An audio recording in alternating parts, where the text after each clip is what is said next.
Olá pessoal, sou o professor Francisco Brown Neto e venho hoje conversar com vocês um pouco sobre história e um tema que foi um dos mais pesquisados em 2020 na internet, que é o fascismo. E afinal, o que é o fascismo? O fascismo é um movimento que surge no pós-Primeira Guerra Mundial, mais especificamente na Itália, quando em 1919 o jornalista Benito Mussolini cria um partido chamado Fascio di Combattimento. Agora, esse partido trazia ideias que tentavam romper com o modelo político existente até então.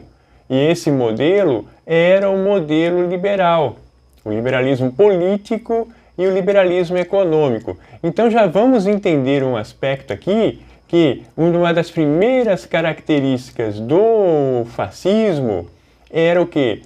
O antiliberalismo. E esse antiliberalismo, ele era insuflado também por uma questão que era o nacionalismo. Só que aqui nós costumamos chamar de ultranacionalismo. Por quê? Porque o nacionalismo foi um dos elementos que acabou inclusive produzindo a Primeira Guerra Mundial. E que no fascismo ganha esse contorno, o ultranacionalismo. Outro movimento que na Itália tinha muita força nesse período, no pós-Primeira Guerra Mundial, era o movimento anarquista e o movimento socialista. Então, também o fascismo vai ter uma postura antissocialista. Lembrando a Revolução Russa de 1917, que criou a União das Repúblicas Socialistas Soviéticas. Então, um movimento que se fortalece na Itália era o movimento socialista e o movimento anarquista. Então, o fascismo era também o quê? Antissocialista. E um movimento que se caracterizou por ser um movimento não só de direita, mas de extrema direita. E vai se caracterizar também como um movimento antidemocrático. Lembrando que o liberalismo político tem na sua essência a democracia.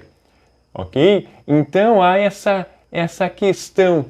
O fascismo vai se colocar como um movimento antidemocrático. E também já era um movimento que advinha do século XIX, da segunda metade do século XIX. O fascismo também vai se colocar como antissemita, ou seja, um movimento antijudaico, contra os judeus. Então essas são as características básicas do fascismo. Ele vai ter essa característica. E ele emerge na Itália com mais força quando, em 1922, Benito Mussolini e os fascistas, os camisas negras, eles vão promover a Marcha sobre Roma. Isso vai, em certa medida, criar uma pressão política no Reino da Itália, à época, ao qual Benito Mussolini vai ser alçado ao cargo de primeiro-ministro. Então, o Estado italiano naquele momento vai ter Benito Mussolini como primeiro-ministro. Então a Itália vai ter essa característica até 1945, no fim da Segunda Guerra Mundial. Essas mesmas características do fascismo, elas estarão presentes também na Alemanha, no Partido Nacional Socialista, que nós costumamos chamar de Partido Nazista, com Adolf Hitler, a partir de 1919, mas a ascensão de Hitler ao poder levou um pouco mais de tempo, chegando somente ao poder em 1933, mas com as mesmas características, Um movimento antidemocrático, antissocialista, antissemita, tanto que produziu um efeito danoso na Segunda Guerra Mundial, que foi o Holocausto, essa perseguição aos judeus já iniciados na década de 1930. Então essas são as características básicas. O fascismo, assim também como o nazismo, eles são conhecidos também como movimentos, né, estados totalitários ou estados de massa, né? Então, aí também segue outra questão interessante, que são as ponderações da filósofa Hannah Arendt, né? Porque a gente tem que ter um cuidado quando usamos a expressão estados totalitários, porque segundo Hannah Arendt, o único estado totalitário de fato foi a União Soviética, principalmente a União Soviética de Stalin, né? Porque era um estado que podia, segundo ela, se desfazer de uma grande massa populacional sem afetar a opinião pública, coisa que nem o fascismo e nem o nazismo conseguiu fazer. Então ela classifica mais como estados de massa.